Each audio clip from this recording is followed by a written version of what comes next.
There are two systems of justice in America, one for everyday Americans and one for Hillary Rodham Clinton. Follow me. March 4, 2015, a federal preservation subpoena is issued for Hillary's Benghazi emails. Mind you, we wouldn't have known she even had any emails because she lied and said she didn't. Except a Romanian hacker named Guccifer hacked her buddy Sidney Blumenthal's emails. Blumenthal, of course, a man Barack Obama would not allow in his State Department. Seems Hillary lied to Barack, too. The two of them emailing classified information about Benghazi. And so begins the mission of Top Lieutenant Under Secretary Patrick Kennedy to declassify Hillary's top-secret classified Benghazi email of foreign activities of the United States, including confidential sources on Hillary's homebrewed server. The email that actually started the FBI's criminal investigation. Now, if his name sounds familiar, this is the same Patrick Kennedy that Hillary put in charge of that Blue Ribbon Accountability Review Board for lessons learned from Benghazi. By the way, already learned from the Khobar Towers Review Board, lessons never implemented by Hillary. The same Patrick Kennedy who appointed the Clinton pals, who then chose not to question Hillary Clinton, the Secretary of State, about Benghazi. Now, Kennedy knows the urgency of destroying this particular email as opposed to thousands of others.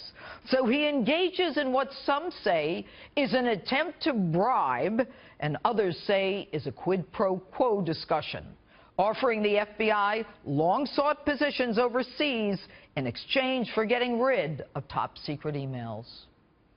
Curious that our ambassador, Chris Stevens, personally and his staff requested security more than 600 times to protect their lives. Yet Kennedy can come up with positions to cover Hillary's career. FBI agent summaries, known as 302s, say that Kennedy actually offered a quid pro quo, FBI positions to declassify and then mark with a code 9, which would then archive the email in the basement of the Department of State, never to be seen again. And the FBI agent, although he felt pressured, refused the offer.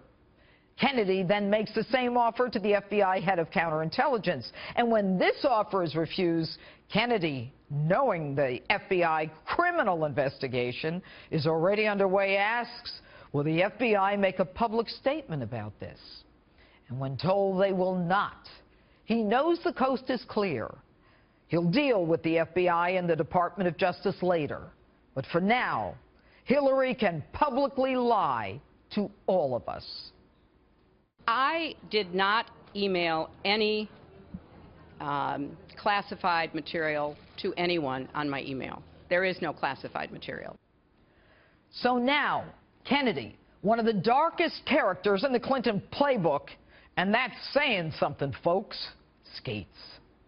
But then the 302s are actually released, and Congress says, wait a minute, that sounds like bribery, obstruction of justice, contempt of Congress.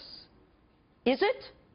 The State Department, the one that wouldn't even allow an inspector general oversight, and the one that had no Hillary Clinton information available under Freedom of Information to the press, suggests the FBI is lying. Really? Both of the agents are lying? Maybe they misunderstood. And by the way, since the State Department is willing to say that the FBI got it wrong, let's do the whole Mountie, folks.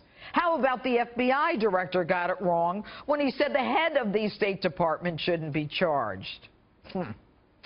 Others say, you know what? Quid pro quos, horse trading, it's what they do in Washington. We're just not used to watching them make the sausage. Come on. Not declassifying and destroying top-secret information on the assassination around the killing of our Benghazi ambassador, Libya ambassador, which is under federal subpoena that's supposed to be retained and preserved. a pathological liar who is actually running to be our commander-in-chief. Others say this is what they do in D.C. There's no crime.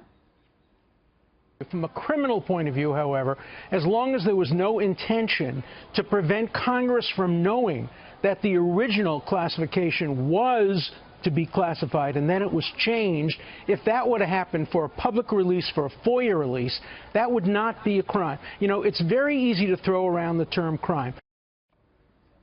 Since when in the history of American criminal justice does one have to announce, "Hear ye, hear ye. It is my intent now to commit this crime," before he can be held to account? And if there was no intent to prevent Congress from knowing, answer this: why didn't anyone tell Congress of at least the attempt to bribe a federal official, or as some want to call it, a quid pro quo? The FBI didn't, which kind of makes me think that they knew right from the get-go that they weren't going to be filing charges before they even started. Kennedy sure as hell didn't tell Congress. And I actually spoke with one Trey Gowdy, congressman, the chair of the Select Committee on Benghazi, who told me no one reached out to tell him that there was an attempt to prevent him and Congress from getting the information that he had subpoenaed. Call it what you will, I say it stinks. It's real simple, folks.